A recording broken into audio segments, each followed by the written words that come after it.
আজ সকাল থেকেই বড় ব্যস্ততা। ছেলে অফিস যাওয়ার সঙ্গে সঙ্গেই ঘরদোর ভালো করে গুছিয়ে নিয়েছে। আজকে 10টা দিন হয়ে গেল হায়দ্রাবাদে, কীভাবে কেটে গেল বুঝতেই পারলাম না। আগামীকাল ফ্লাইটে যাওয়ার টিকিট কাটা আছে। যাই চলুন বাজার করে আনি, যতটা সম্ভব ওর জন্য গুছিয়ে রেখে যাই। কালকে 2:30-র মধ্যে বেরিয়ে যাব, 6টায় ফ্লাইট, সুতরাং মাছ ভাত ছাড়া আর কিছুই রান্না করা যাবে না কালকে। নেমে এসছি নিচে। এখানে জানেন তো বাজারটা বেলা 11টার পরই ভালো বসে, কেননা সব ম্যাক্সিমাম লোকই রাতের দিকে বাজার করে।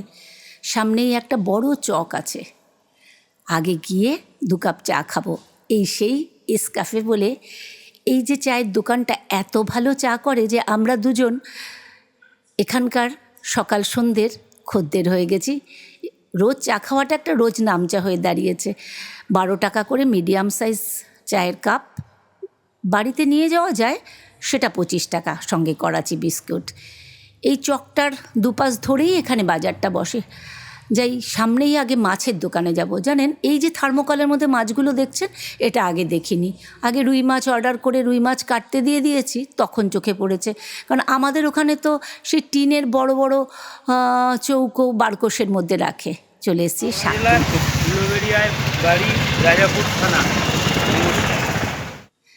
ওকে জিজ্ঞাসা করতেই ও ডিটেলস বলে দিল। শুধু শাক বেচে, উলুবেড়িয়া থাকে, 7 মাস হয় এখানে এসছে। বলল খুব ভালো ব্যবসা চলছে এখানে। ওই যে বাংলা ভাষা কীভাবে যেন আপন হয়ে গেছে। শাক কিনে চলে এসছে দিদির দোকানে। দিদিও বাংলাভাষী, কিন্তু কলকাতার নয়, আসামের। মোটামুটি ফ্রেশ সবজিটা দিদি বলেই দিয়েছিলেন 11টার পর আসতে। দুপুর হয়ে গেছে, মাটন রান্না করেছি একটু বেশি করে, যাতে ছেলে রেখে যেতে পারবো। ডাল ফুটিয়ে রেখেছি, আর একটু কাস্টার্ড করে রাখলাম। ওরা মিষ্টি খেতে রাত্রিবেলা খাবার পর খুব ভালোবাসে। সন্ধে হয়ে গেছে, ওই যে সকাল সন্ধে রুটিন চা খাওয়া খেয়ে এখন যাব ছেলের অফিসের কাছাকাছি। ও ওখানে আসবে। আসলে কলকাতায় লেন্সকার্ট থেকে আমার একটা চশমা কেনা হয়েছিল, তার সঙ্গে একটা অফার ছিল, অল ইন্ডিয়া লেন্সকার্টেই পাওয়া যাবে বলে দিয়েছিল। তাই আমরা যাওয়ার আগে একসঙ্গে 3 জনে মিলেই চলে এসেছি, এই লেন্সকার্টে চলে যাচ্ছি। ছেলেই কিনবে ওর পছন্দ মতো চশমাটা, কেননা আমরা চলে গেলেও ওর একা এসে ওই যে বলে কেউ একজন থাকতে মনে হয় পছন্দ করতেও তো একটু ভালো লাগে। হায়দ্রাবাদের কালেকশান অনেক ভালো। এটা পরের দিন বেলা 2:30 চলে যাচ্ছি। হাসি মুখে ছেলের সব খাবার গুছিয়ে সব বুঝিয়ে চলে আসছি, কিন্তু গলার কাছে একটা ব্যথা দলা পাকিয়ে আসছে, বুঝতে দেয়নি ওকে। এর আগের বার যখন এসেছিলাম তখন মনে হয়েছিল 1 মাসের মধ্যেই তো কনভোকেশনে যাব, কিন্তু এখন মনে হচ্ছে বাড়ি গিয়ে এই মা পাখিটা বসে থাকবে বাসায়, কখন তার বাচ্চা পাখিটা আসবে বাড়িতে। মোটামুটি চলে এসেছি এয়ারপোর্টের কাছাকাছি। আজকে দেখলাম আসার সময় খুব একটা রাস্তায় জ্যাম পাইনি। 6টায় ফ্লাইট, একটু আগেই বোধহয় এসে আমরা পৌঁছবো। ফ্লাইটের সময় হয়ে গেছে, ঢুকে পড়ছি। পড়ন্ত সূর্যের আলো এসে পড়েছে রানওয়েতে, ফ্লাইটের চাকা গড়াতে শুরু করেছে।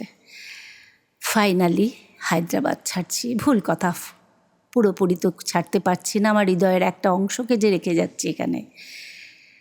মেঘের রাজ্যে ডুবে যাওয়ার সঙ্গে সঙ্গে ওই দেখুন সামনে পূর্ণিমার চাঁদটা, কি অপূর্ব লাগছে দেখুন। গোধূলির এই সন্ধিক্ষণটা অপূর্ব লাগছে। মেঘের রাজ্যে ঢুকে যাওয়ার সঙ্গে সঙ্গে মাথায় ওই যে একটা ঘড়ির কাঁটার মতো একটা কাঁটা টিকটিক করে সময় গুনছে, কবে আবার ছেলে বাড়ি আসবে। হঠাৎ অ্যানাউন্স হলো যে আর আধ ঘন্টার মধ্যে আমাদের প্লেন কলকাতার মাটি স্পর্শ করবে। নেমে এসছি অনেকটা নিচে। প্লেনের জানলা দিয়ে নিচের দিকে তাকিয়ে কি অপূর্ব লাগছে দেখুন আমার তিলোত্তমা কলকাতাকে। মনে হচ্ছে যেন দেওয়ালির প্রদীপে চিকচিক করছে, বা লক্ষ হীরের নেকলেস পরে আমার কলকাতা সেজে আছে। কি অপূর্ব দেখুন। আজ আর বেশিক্ষণ কথা বলবো না, এবার ক্যামেরা বন্ধ করব। আবার আরেকটি নতুন দিনে নতুন কোনো বিষয় নিয়ে আপনাদের সঙ্গে গল্প করব। সবাই ভালো থাকবেন, সুস্থ থাকবেন। আবার দেখা হবে।